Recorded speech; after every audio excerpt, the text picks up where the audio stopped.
Le président de la République, Alassane Ouattara, va participer les 10 et 11 juillet à la 45e session ordinaire de la Communauté économique des États de l'Afrique de l'Ouest.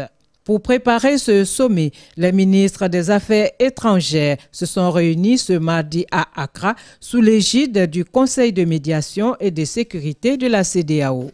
Ils ont planché sur la situation politique et sécuritaire dans la région. Un ordre du jour est élaboré.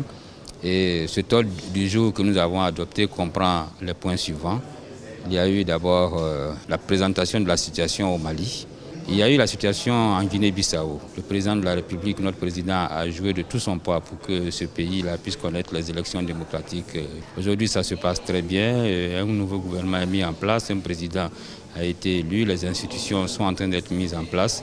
Mais le tout, c'est de pouvoir maintenant régler le problème de la Guinée-Bissau après la crise. Des recommandations ont été faites et ces recommandations-là seront transmises au sommet des chefs d'État pour appréciation et décision. Il y a également le mécanisme d'alerte précoce. Il est question que chaque pays s'approprie ce mécanisme-là afin que, bien entendu, on puisse avoir une diplomatie préventive. L'épidémie d'Ebola qui frappe actuellement la Guinée, la Sierra Leone et le Libéria est prévue à l'ordre du jour de cette 45e session ordinaire de la CEDEAO.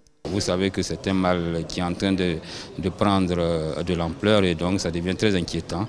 Alors il a été question que cela soit inscrit à l'ordre du jour de la conférence des chefs d'État pour que à ce sommet-là, évidemment, les chefs d'État puissent être imprégnés de la question pour que décision soit prise à ce niveau. La conférence des chefs d'État de la CEDEAO va aussi se pencher sur une recommandation visant à l'introduction de documents d'identité biométriques pour les ressortissants de la CEDEAO, ainsi que la suppression de titres de séjour pour les citoyens des 15 pays membres de l'organisation sous-régionale.